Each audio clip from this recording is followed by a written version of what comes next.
Podem me chamar de trouxa, de chamar de otário, né? Enfim, verei de Taubaté.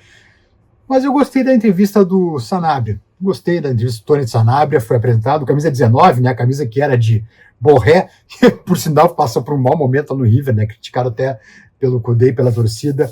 Mas enfim, chegou o nosso novo centroavante. O Sanabria não joga contra o Atlético Mineiro amanhã, tá? Não joga, mas vai jogar o Grenal. Possivelmente não comece o Grenal, possivelmente entre no segundo tempo. Então, pela falta de entrosamento mesmo com a equipe, ele diz que está bem fisicamente, né? Eu gostei da coletiva mesmo, boa coletiva dele. Está bem fisicamente, mas na falta de entrosamento com os seus companheiros. Então, não acredito que comece o clássico. Nem ele, nem o Eliasson. Mas os dois sim serão uma arma para o segundo tempo, com certeza. E depois para o mata-mata também da Copa do Brasil, aí o segundo Grenal também lá na Arena.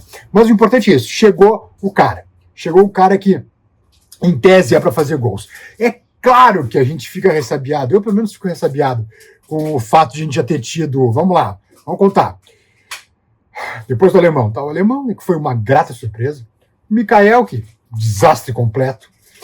Aí tivemos Alário, tivemos Valência, tivemos Borré, tivemos agora o Alejandro, que, sem comentários, né? Meu Deus, abaixo da crítica. Então, a gente tem que ficar desconfiado com mais um centroavante que vem para o Inter. Mas também temos que dar um voto de confiança para o Sanabria, e eu gostei da coletiva dele, um cara seguro, um cara tranquilo. Curiosamente, a primeira vez que ele vai jogar no futebol sul-americano.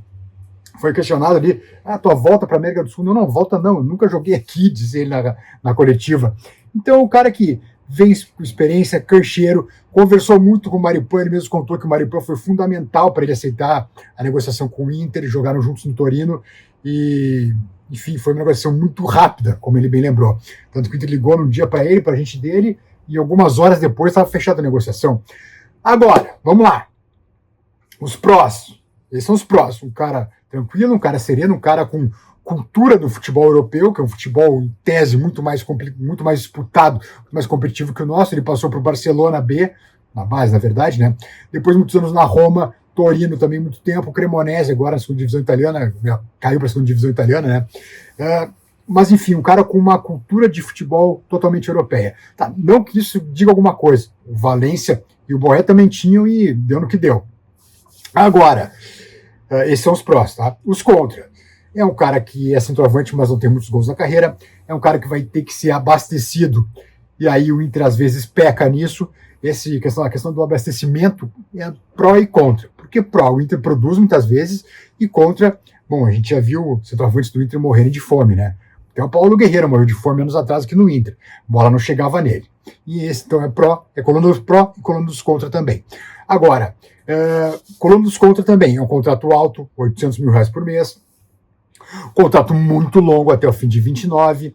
Ou seja, ele vai jogar aí 3, 4 meses com a atual direção, e os outros, todas as temporadas, todos os outros meses dele de contrato serão com a nova direção, que obviamente não vai ser ninguém da situação, porque a situação não elege nem síndico de prédio mais.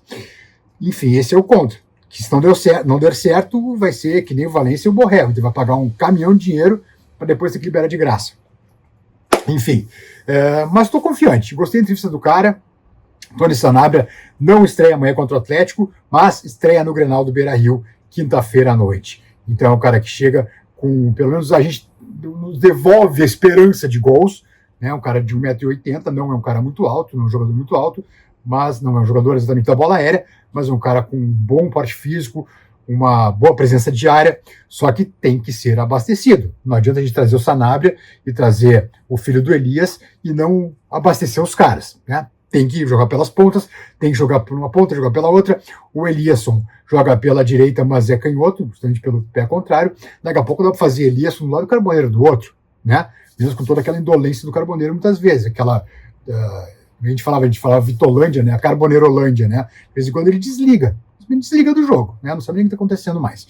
Enfim, mas chegou o Sanabria, Tony Sanabria, tomara que dê tudo certo, ele e Eliasson pro Grenal, com certeza, e que a gente consiga superar Atlético Mineiro e Grêmio na próxima semana também. 2 jogos no Beira-Rio. Galo amanhã em casa e depois o Grenal também em casa na quinta-feira pela Copa do Brasil. Certo, Minha? Beijos e vamos ter esperança no nome, né? É o que nos resta.